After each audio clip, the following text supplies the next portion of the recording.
زولای شو اور پاغه باندې اثر ونکو کله چې د وکاته دغه خل د ملګرو وکاته د مشوره ورکړه ویل ها د علاقې د ملک نه وباسه اسنه چې ستا ملګری ستا متبعین پتا باندې چې کوم ملونانو ایمان راوړل دي دا وی په قدمونو کې تزلزل را نشي پاوی مزبذب نشي د هغه ملک نه وسته شو د مدینه منوره تراغه دغه وخت کې نبی صلی الله علیه وسلم ژوند دیو د ایمان راوړل د خو نبی صلی الله علیه وسلم سره ملاقات نه راشي کله چې د مدینه منوره تراغه بهر د دروازې د مسجد نبی سلام سره خپل او خودره ولا د راغه دوه یوستنی شات د اطلاع ملو شو نبی سلام د دنیا نه تشریف وړل د یوستنی شات ودره د دوه رکعات نفل او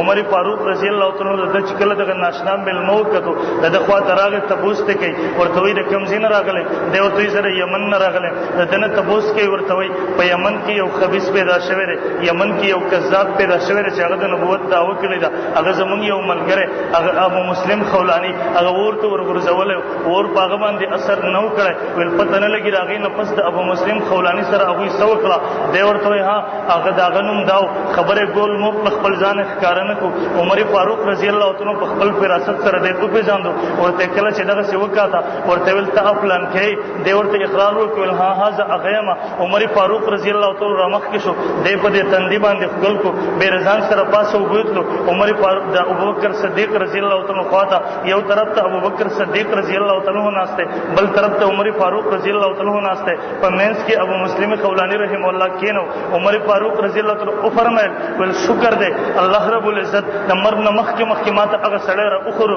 چې هغه د نبی صلی الله علیه وسلم د نبوت لپاره اور ته وراچولې ده وراچولې شوی ده اور پاغه باندې اثر نه دی کړی اور د هغه پر الله رب العزت هغه نرم کړی ده اور پاغه باندې هغه شوی ده هغه باندې اثر نه دی کړی ماوي ها محترم ما کله وکاته امام اعظم ابو حنیفه رحم الله زمانه دا امام صاحب رحم الله ته یو کس راغی وی یو ځکه یو کس د نبوت دعوه کړی دا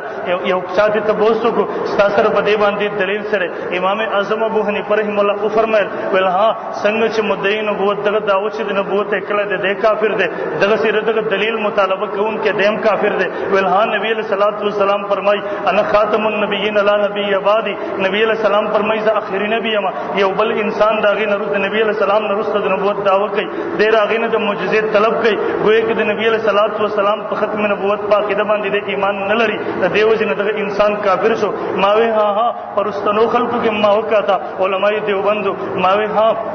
کله که وخت راغی امام انور شاه کشمیری صاحب نور الله مرقده د بهاولپور عدالت ترازی الته تفصیلا هغه د قادیانی خلاف ولاړ بحث کوي ماوي کې کله یو مجمع په لکونو خلکو ته خطاب کوي مولانا انور شاه کشمیری صاحب نور الله مرقده فرمای هغه وی ها ما چې کله واوري د هندستان کې چې دغه د نبی صلی الله علیه وسلم د عزت مسله ده نبی صلی الله علیه وسلم د عزت جنگ ده ول ماوي راشه د بوډاتوب په دغه حالت کې لاړ شه شاید کې دغه الله زمانه مغفرت ذریعہ وګرځي مولانا عبدالقدیر صاحب د مولانا کشمیری صاحب رحم الله شاګرد هغه پاسرو ول حضرت تاسو هم جن کې تاسو هم جنتی نه بیا معلومیږي دنیا کې څوک جنتی نشته امام کشمیری صاحب رحم الله فرمایل ول دا زمام ملګری خپل شاګرد یاد کو ول دا زما مبارک رده حسن ژوند به او فرمایل ول ها انور شاه کشمیری اگر ختم نبوت کا کام نہ کری تو اس سے گلی کا کتا بھی بہتر ہے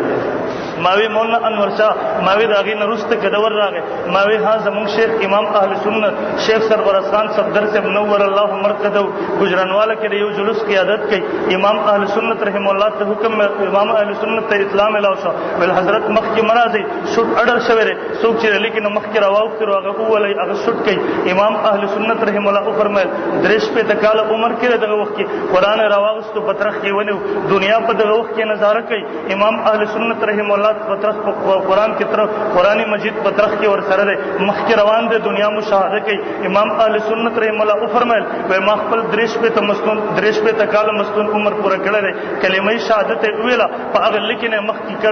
هغه قدم واړو التا وې د ټوپک بماشه باندې زور کوي دا وې ټوپک کار کوي سبحان الله امام اهل سنت رحم الله درس کې فرمایل ویل مونږ اډیاله جیل کې ول د جیل سپرډن مونږ ته یو خبره وکړه ول عجیب خبره ده تاسو دیوبندیان مونږ راولو دغه تحریک په باداش کې